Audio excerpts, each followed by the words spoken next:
and then we're going to surround that person with drums, bass guitar, electric guitar, acoustic guitar, tambourine, you name it. We have all of these tracks available to us. If you're a musician, you're someone who plays music, performs music, records music. If you are a producer, there is one thing that comes up over and over again. You may hear this from someone in the audience, someone in the congregation of your church, someone on stage. They might be saying something to this effect. They might be saying, I can't hear so-and-so. I can't hear the piano. I can't hear this singer on stage. And you're left wondering what's going on with the mix. Is it always the sound guy's fault? Well, in today's video, I want to visually show you something on this YouTube video that with your eyes, you're going to be able to see the problems that we're having when it comes to audio.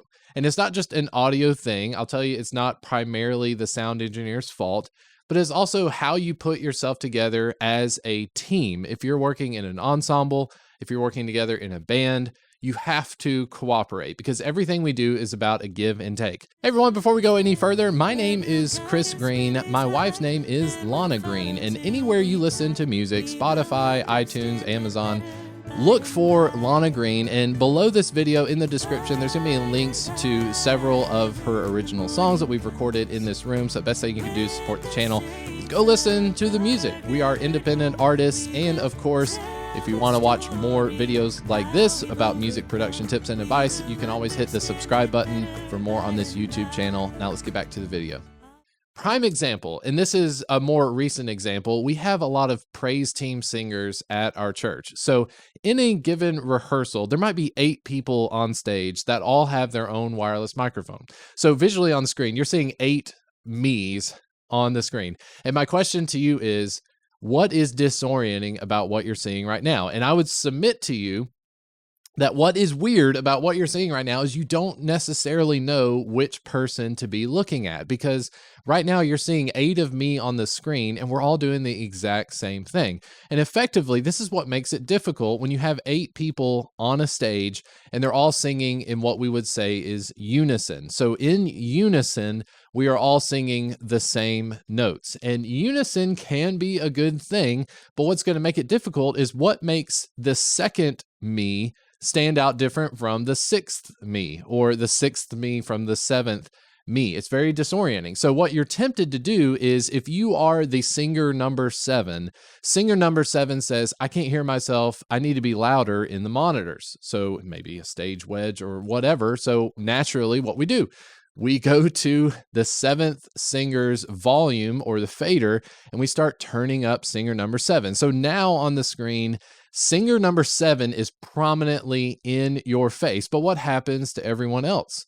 When you turn one person up, you're effectively turning everything else down. So now singers 1 through 6 and singer number 8, they start saying, well, now I can't hear what I'm doing.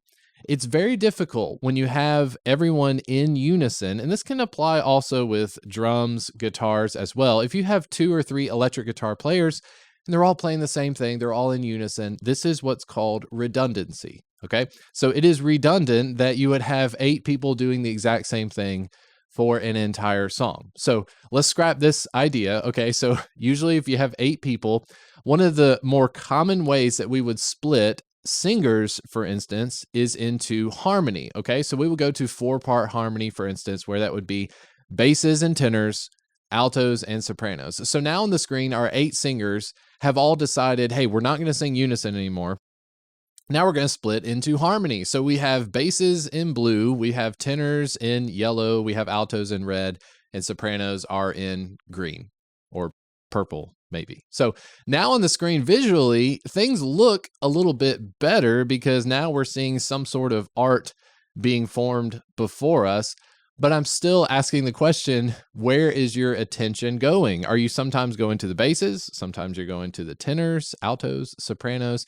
Harmony can be a very good thing, but when it comes to music production, we're still left wondering, what are we supposed to be listening for? So as we're thinking more about like a modern mix, we usually ask the question of who is leading the song or who has the melody. The melody is by far the most important part of the song. So in typical like gospel quartet or in an ensemble like this, yes, you could get away with having 4-part harmony. It can sound very good to have like a choral sound. But if you're in like pop music or you're doing anything that's what you would familiarly what would be familiar to you on the radio would be having a lead singer. Okay. So now we're going to see on the screen is that instead of us having our 8 ensemble members, all of equal size on the screen, now we're going to have one person in the middle, and this is effectively going to be our lead singer. So the lead singer is front and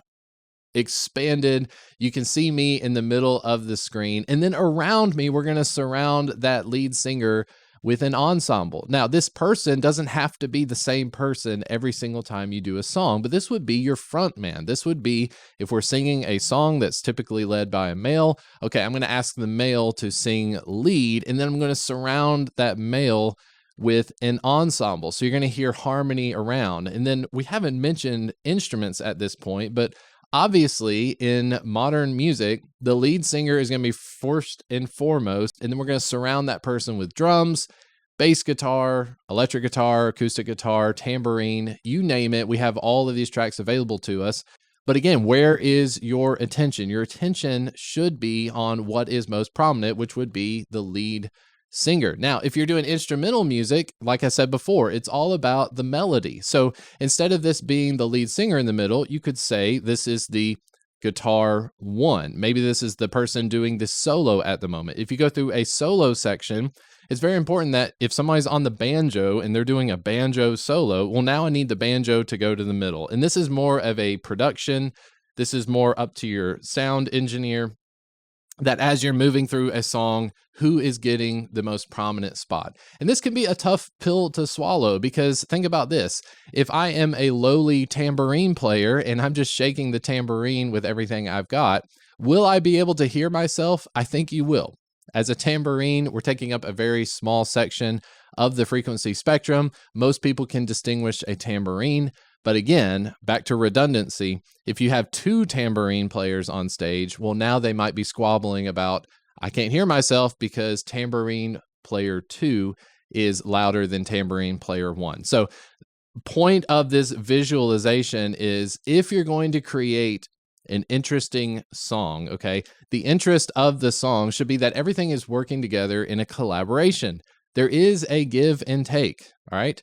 If I am an ensemble singer, I'm going to say, all right, well, if I'm singing bass or if I'm singing the tenor part to this song and it's being led by a female, I know that if I'm going to quote unquote stand out, I need to not step on or be redundant with the lead singer. So I'm not going to try to sing the same notes that the female's singing.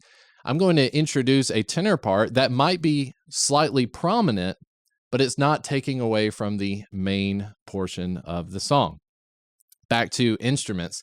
If this goes to guitar players, as guitar players, we love to hear ourselves. Why practice something and then you're not being able to hear yourself? You might as well just stay home if you cannot be heard. Well, it's not always on the sound engineer to make yourself heard in a mix. It comes down to what are you contributing? What are you playing? If I am an acoustic guitar player and I'm surrounded by 3 electric guitar players who are all in drop D tuning, and I've got double bass pedal playing metalhead on the drums, it's going to be difficult for me to stand out on my acoustic guitar because acoustic guitars by nature are not as loud as amplified electric guitars. But I can do things to make myself stand out. So instead of playing open chords like cowboy chords in a mix, if I can't hear myself, maybe I need to change what I'm playing. You can change what you're playing by sliding up the neck, playing something that's more arpeggiated.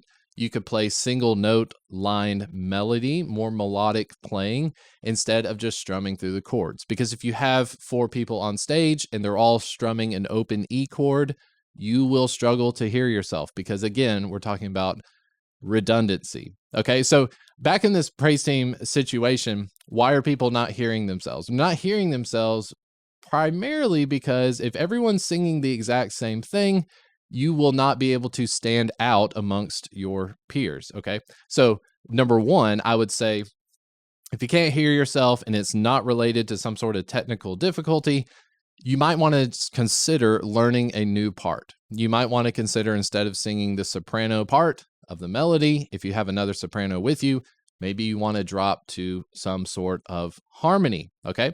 Another choice would be that as you're going through the arrangement of the song, instead of singing the entire song, maybe you're going to come in on just the choruses, okay? In that way, you don't have to necessarily be turned down in the mix. You don't have to be made quieter. But when you do come in, it's for a very significant moment. So in a typical song setting, if someone is leading the song, maybe on verse 1, they're singing by themselves. They're in front and foremost. I can't get that out today. So if your lead singer is starting verse 1, let's say that the lead singer is being accompanied by a piano and an acoustic guitar. So first and foremost, we have the lead singer, then we have piano, we have acoustic guitar. As soon as we hit verse 2, maybe we're going to introduce a couple more singers. So now we have like maybe a tenor and an alto join in. Not only that, but in verse 2, the drums are making an appearance. So we have the drums coming in, the bass guitar makes an entrance, and then by the first chorus, we are going to introduce the rest of the singers. We're going to have maybe add some electric guitars and so forth, okay? So visually, this video might be a headache as you're watching through the different things, but as you're seeing this happen on the screen, I want you to know that this is what people are experiencing with their ears, okay? And it's very hard to articulate if you're in the congregation or you're an audience member. You're not a musician for the most part, and you may not be able to articulate what it is you're having a problem doing. It's not that the piano or the piano player is not playing anything. It's that maybe we're not used to listening for how does a piano, an electric guitar, an acoustic guitar, how do they blend together, if anything? Because if they're stomping on top of each other, if they're being redundant, then you can keep turning up things louder and louder and louder. But that balance, if it's unbalanced, or maybe I should say if it's too balanced, we're not sure how to differentiate each other. So we need to do things like pan things out. We need to add effects, maybe when it comes to the sound side of it, or maybe we just need to consider playing something different, okay? I've had a lot of fun as a guitar player when I am surrounded by other musicians. The more people that are on stage with me, I'm almost thinking to myself, the less I need to be doing. And it sounds like that could be an ego killer, because why am I just standing there not doing anything? But the more people that are involved, the less notes I need to play to have a big impact in what's going on. Because if you're just slamming away on your chords, or you're just playing really hard on the piano and you're not being heard, then what you're doing, though it seems like it's taking a lot of energy, it may not be contributing to what the song needs at that moment. Maybe the piano player needs to spread out the octaves and play with that octave in the middle out of bounds. We're not used to playing like this on the piano. We're used to playing like this. Maybe we need to expand, or maybe we need to shift everything up an octave, because the acoustic guitar, the other keys, the bass player, maybe they're all in this zone right here. We need to shift things up. So I hope that's been helpful to you to visually see what's happening with any sort of production, and that you could carry this over in your songwriting.